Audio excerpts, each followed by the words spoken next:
We are recording. All right, welcome back, everybody. It's the Lift as You Climb while we're sitting on the couch having a conversation duo. I'm Isabel Banerjee, recent author of Who Am I Now? Feminine Wisdom Unmasked and Uncensored, and a serial entrepreneur and student of life for a long time. And I'm Diane Festa. I am an integral coach and I work with brainy women in male-dominated careers. I'm also an author because I have a piece in Isabel's book. Yes. Yeah. One of my favorite chapters. This is a work of curated wisdom and stories and real life experiences by real women. One of my favorite chapters is Kara's, and it's called How Belly Dancing Ended My Engineering Career. And let me tell you, Fun story. It's a fun story, but a story that I know already from conversations with many. That is a very relatable story about how we as women, we keep doing what we think we're supposed to do and what we've been told we should do and what we feel obligated to do because of the responsibilities that we have taken on in life. And we will stay in an uncomfortable place longer, sometimes, often, than is really good for us as a woman. Yeah. And I mean, that's the whole point of this, that's right? a nice paraphrasing of my story. And it includes dancing. And it does include belly dancing, that's true. So, since we started this vlog series, I have received a lot of encouragement by other women to continue to tell our stories, and we will in the upcoming weeks have many other women joining us to share their stories because, gosh, isn't that the best way to validate your own situation and be able to hear true, uncensored stories of women like you and the experiences they've had, and benefit from the collective wisdom of that tribe and learn some things. My personal favorite is learning the things not to do because somebody else has already gone down that path and gone, whoa. Been there, done that. Yeah, been there. Here's what I learned. Or maybe it's a conversation about, hadn't thought of that, right? Okay, yeah, maybe that's why I'm not feeling like this is really who I am or who I'm meant to be now. Because that's an important part of it. It's not like we've been wrong or in the wrong place all our lives. It's just that life is not static. Right? Outgrowing. Right? We are evolving women. And what are the tools and the techniques to figure out who you are next? And then our conversations have been largely around our own experiences, and that's what the book is about. But through this, we've also decided the theme for our vlog series is Lift as You Climb, which is a personal mantra of mine. It has been for a very long time, and it began first by experiencing being aware and being grateful for the many other women who helped me by sharing knowledge and experience. And fair to say many other men helped me as well and coached me and pushed me to have a bigger vision for my own life, and that pay it forward factor comes in where then I wanted to do that for other people. And so that drives a lot of what I do today.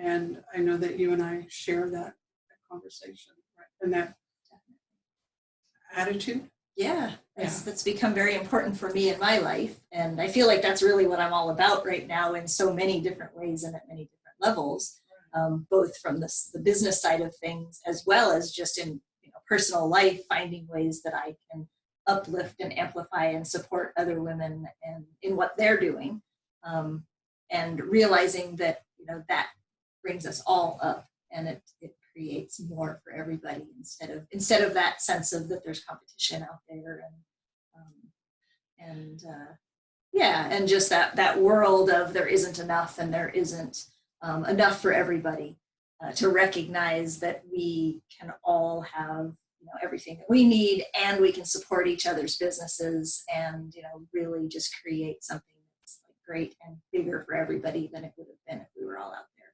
fighting on our own. And so, yeah, that's definitely become very present for me in the last few years. Another co-writer in the book is Lee Woodward with Woman in Disguise.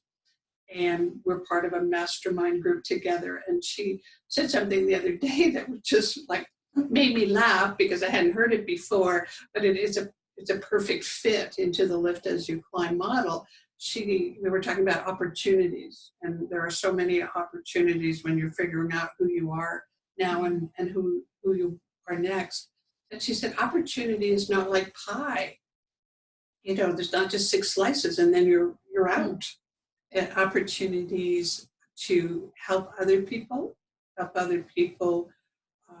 succeed and grow and have what they want, really just creates more pie for us, right? Because I'm learning as well as I'm going along and helping other people.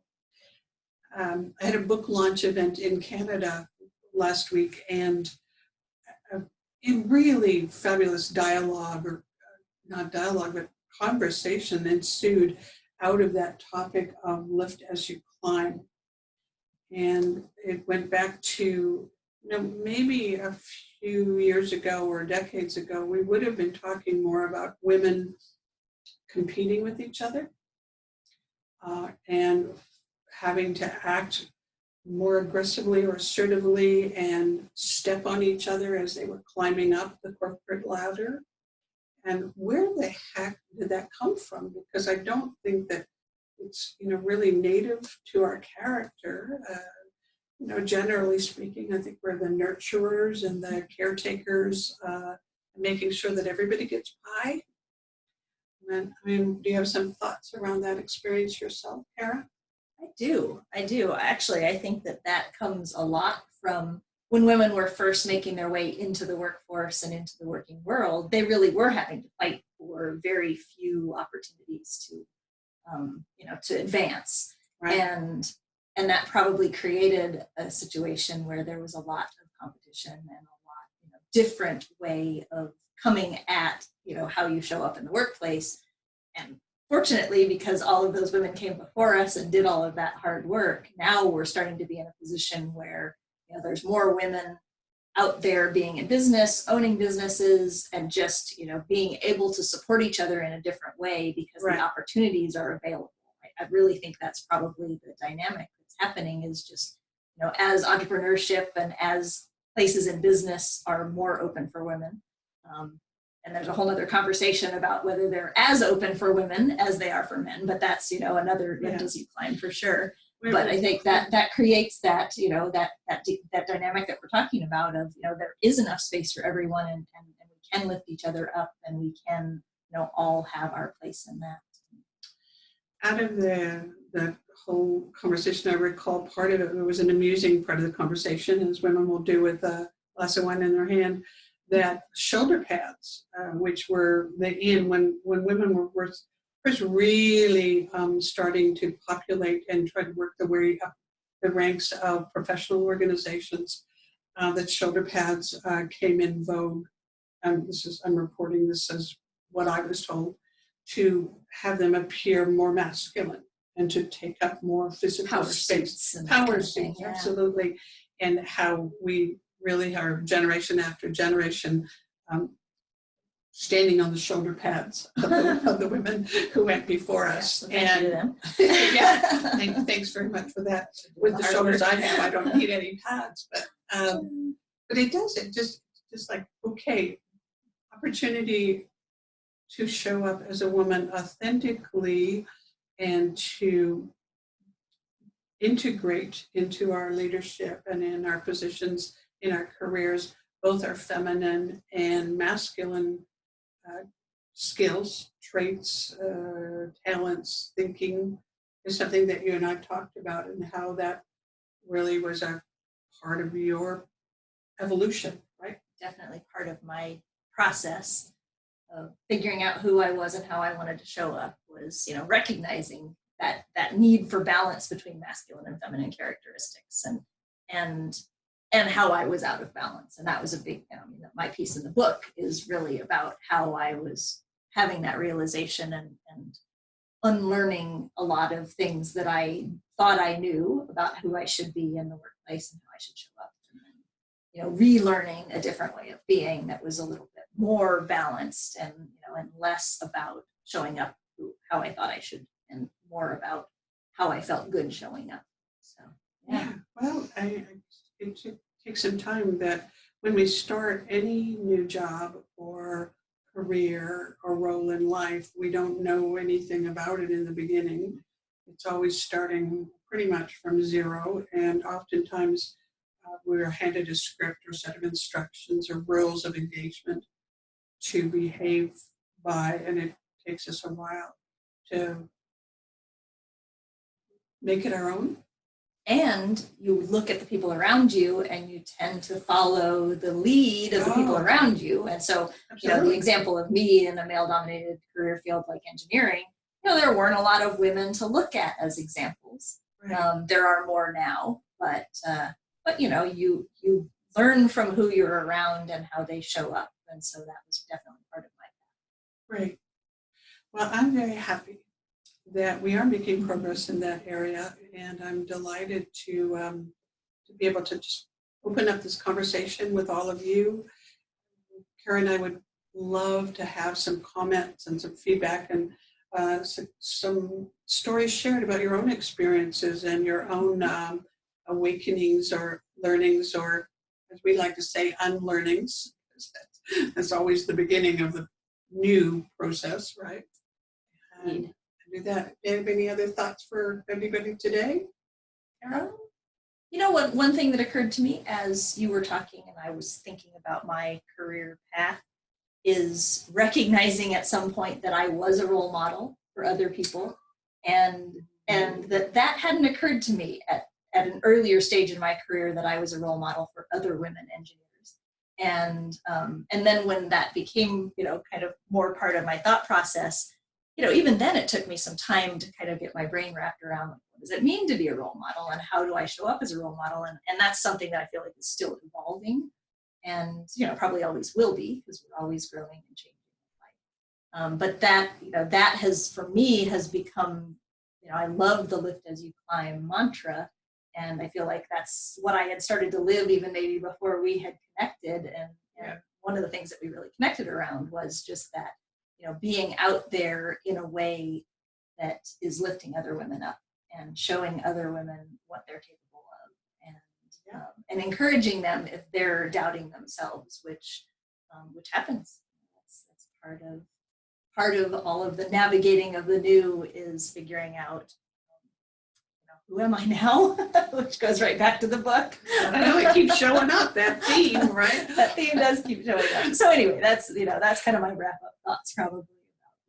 I'm really glad that you brought that up, because that immediately took me to recognizing, you're right, we had a responsibility because we had achieved some level of success in our careers and our organizations, that now it was time for us to be a role model and show up and show other people how to do it, because we didn't have as many of those. And why mentorship, I think, is so critical on a personal basis, on an organization basis, a team basis. And so, that's giving it back, that's lifting as you climb. All right. We say goodbye for now, and we'll be back to talk to you from the couch soon. All right, I'm going to throw up a couple slides really quick. Our contact information follows here. I'm going to share some slides with you. Share screen. All right. And here's my slides. So there's Isabel's contact information. So my website, Isabel Banerjee, Isabel, Banerjee.com. And Kara? And mine is karadiane.com. And we both would love to hear from you about, what you think about the topic, what else you would be interested in hearing about. And if you want to sit on the couch with us. Yes, absolutely. All right. Have a great day. Thanks. We'll talk to you all later. Bye. Bye.